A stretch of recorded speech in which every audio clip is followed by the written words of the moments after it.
Hello, my name is Bako Ambianda. I'm welcoming you to an interview with Rudolph from Zimbabwe. Rudolph is one of the selected 2015 Mandela Washington Fellows candidate. It's a program of Young African Leaders Initiative, a signature program of President Barack Obama.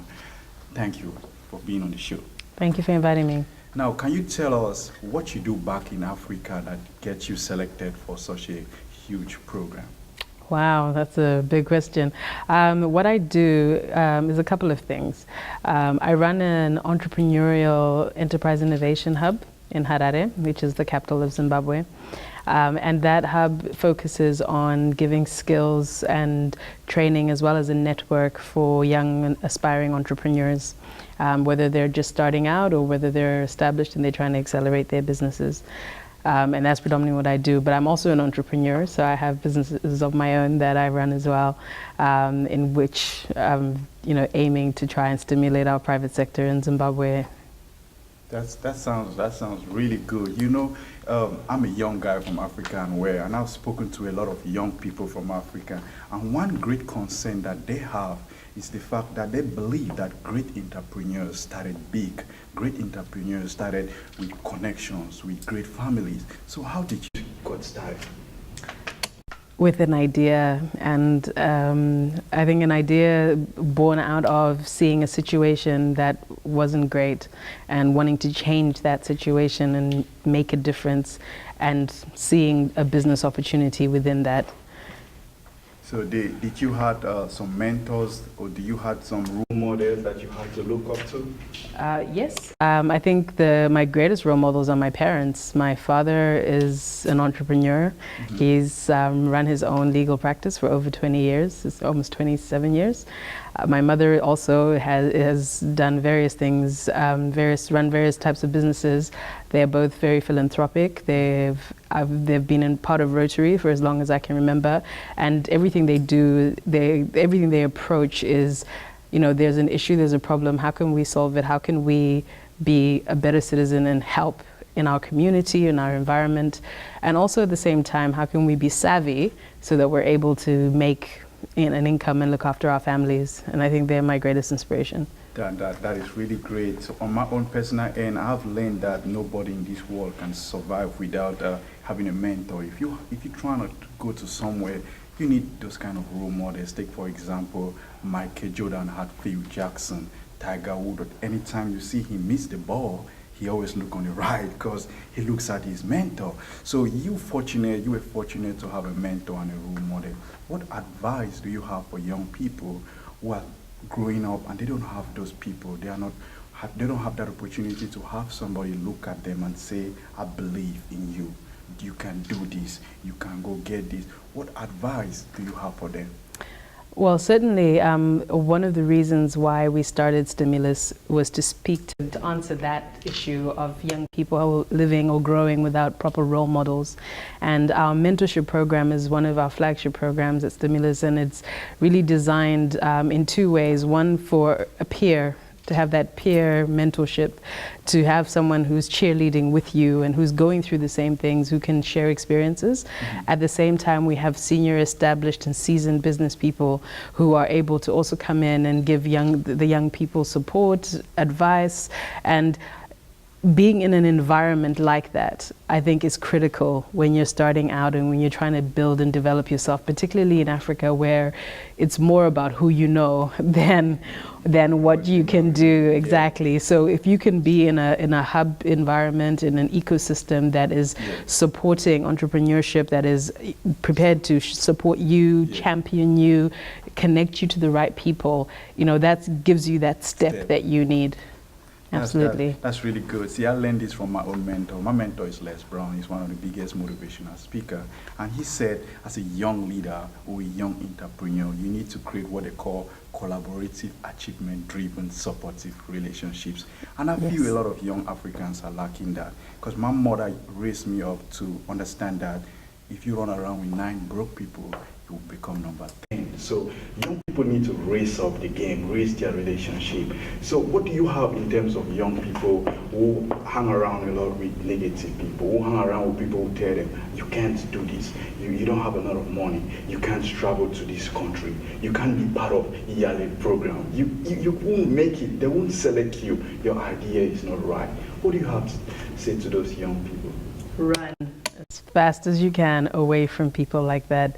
I think one thing that everyone can afford is to surround themselves with people who will encourage them.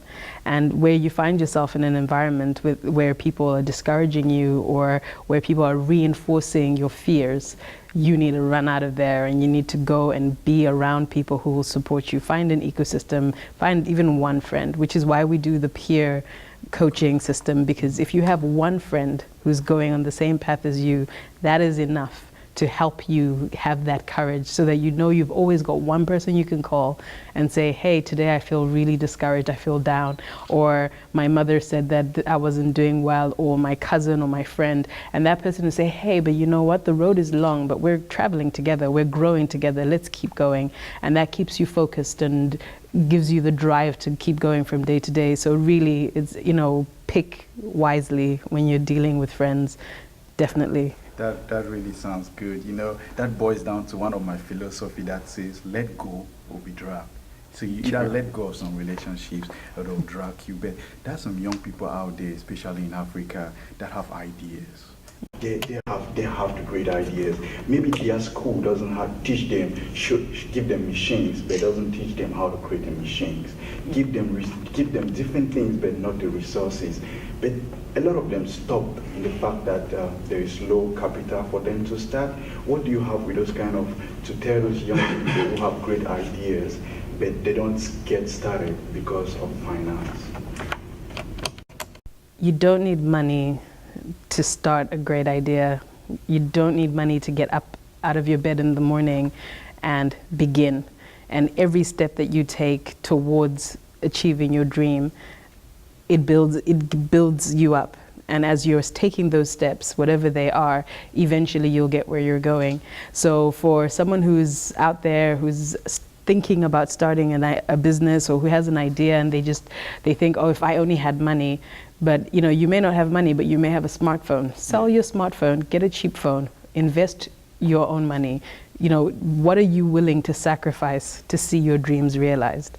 Look at that. And if you're not willing to sacrifice anything, maybe it's not that great an idea, or maybe you're not an entrepreneur. But if you look around and look at yourself and say, hey, I've got 10 pairs of shoes. If I sold 5, I could get the initial $10 I need to make the first step. And as you are doing things, people notice. And when you've got proof of concept, when you've proven that your idea can actually turn into something, people will support you, they'll back you, and money and support and everything else will follow. But you first need to be the first person to invest in your idea. So that is really what I'd encourage. I really love that. That resonated with me a lot, because I used to have that problem back in my days when I started having this mindset of being an entrepreneur. But there is something that concerns Africa. There's something that hindered the development in fact of the lack of energy, or the lack of light system, electricity. Do that stop you guys from running your businesses in Africa and doing different things? And how are you managing with such a lack of electricity? Energy poverty is a very big problem across Africa, as you know, and I think those who survive or who do best are creative, and you really need to be creative. I'm a great believer in indigenous innovation, so where many will say, get a machine from the West or from China, and that machine will make your business happen. I say, well, if you don't have power or access to money to buy that machine, let's look back and see what our forefathers did. Let's learn the lessons from our history of how they dyed clothes before machines, before importing various things. Let's learn those techniques and find low-tech ways to produce. Yes, it'll be small quantities. Yes, it may not be consistent in quality because it's not machine made, but it's a start. And as you build up from that perspective, you could actually make product that you can sell and buy yourself a solar panel and use that solar panel to power a bigger operation, and you then grow. So really it's about finding ways, find a way around, you know, your hindrance. Don't let your hindrance stop you. Oh wow, that is like what they say. If you hit the door, it doesn't open. You go through the window. Absolutely. You find a way through the ceiling, but always try to get your way in there. Exactly. People would love to know what have been some of your challenges. What are some of the obstacles that you have faced as an entrepreneur from Africa? Can you share that with us?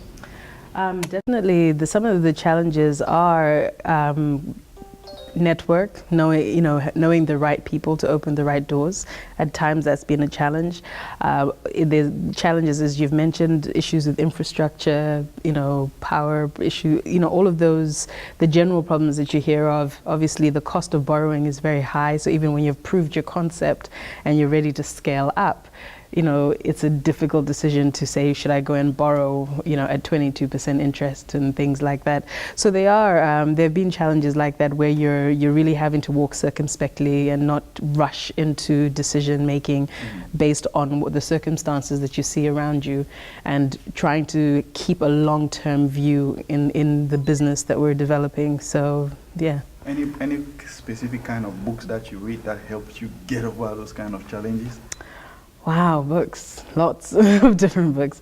Not any one in particular, but I do really believe that it's important for every entrepreneur to be well read, not just in terms of textbooks, but understand the law, understand taxation, understand your obligation in the context of business, but also understand the opportunities. Zimbabwe is part of various trade agreements within Southern Africa and Africa as a whole. Find out what those are for your country and see how your business can benefit from those trade agreements, from being able to maybe export a product at no tax. Be aware, read the newspapers, find out what's going on in the business sector, keep yourself informed. I think that's the main thrust of any sort of development from a reading perspective that I'd encourage any entrepreneur to take. No, that is really good. I really believe in the power of investing in your mindset. You gotta learn, because we become the product of what comes in us. Absolutely. Garbage in, garbage out. See, I used to have a friend of mine when I just came to the United States. He used to tell me he's poor, but I told him, hey, hold on. Poor means passing over opportunities regularly. And he was fascinated with that. So I gave him some strategies and some ideas of how he can turn his passion into a profit. And from there, within 2 years, he was able to make a lot of money for himself. And now he called me one day. Now I make money, Bako. I want to go back to my country and do some things, but I don't know how. I'm scared that I'm going to lose my money. Now, what do you have to say to those kind of Africans in the diaspora that have a lot of money? They want to go back home and do something, but they're scared of losing their money. I think definitely the first thing I would say to anyone in the diaspora thinking about doing business in Africa is go home for a while. Reacclimatize yourself with Africa. The Africa you remember, if you've been away for over 5 years, is definitely not the Africa that is there today, regardless of the country. So you may be from Togo, but if you haven't been to Togo for 5 years, you don't understand the business environment now. And going home and actually meeting people, building a network, seeing how things are on the ground is the very first step. And from there, you're able to mitigate in terms of false investments, because you've met people, you understand what the needs are, you can see the gaps and the opportunities in the market. So that is really what I'd encourage as a starting point. That is really great. I really love that. I myself, I need to take a visit back home, because there's a lot of things that we're planning to implement in Africa, and I feel like things are really changing, the resourcefulness and different things. But my question now is, in terms of the resources, in terms of the platforms, now you have a great platform that everybody can understand what you're trying to do. Some people are not taking advantage of those kind of platforms. For example, you can mention this program is great, it's all around the world, but there are some young Africans who don't know. Now, in terms of those people growing up like in the villages and they lack a lot, what do you have to say to those people in the villages that have those ideas but the platforms are not there? How can they tap into their potentials while in such areas? It is a great challenge when you think particularly about rural populations that don't have access. With the global world, however, and with Africa growing in terms of access to the internet via mobile, I would encourage anyone, even young people in the rural areas, do whatever you can do, invest in a mobile phone, get yourself connected to the world through your mobile phone, and be able from there to start trying to find people you can connect with. Our network at Stimulus has a mobile platform which it aims to help people who are not necessarily in the city but need the information. So get yourself a phone, invest in a phone, find a way, and from that point you'll be able to connect and gain information, gain knowledge, find out about opportunities that can then take you the next step. Wow, that is great. Now, there are a lot of people out there who are looking for some of those things that you do to support you, to be part of your program, to recommend you to a lot of people. How can you tell viewers how to plug into your program, how to support you, or what are the next steps that you're doing in terms of taking your business again to the next level? How people can plug in, you can go to our website, www.stimulus.co.zw, and fill in the contact us form and let us know who you are, what you want to do, or you can email us at info@stimulus.co.zw. In terms of our next steps, we actually have a real passion for ensuring as many people as possible can get access to information, because we believe that information is power, and the more information you have, the more you're able to build yourself, the more you're able to access opportunities and scale your ideas and turn them into businesses. So we're actually going to be launching a mobile platform towards the end of the year, which is directed at women in particular, because women have less access to information certainly in Zimbabwe, but the information then is also useful for men.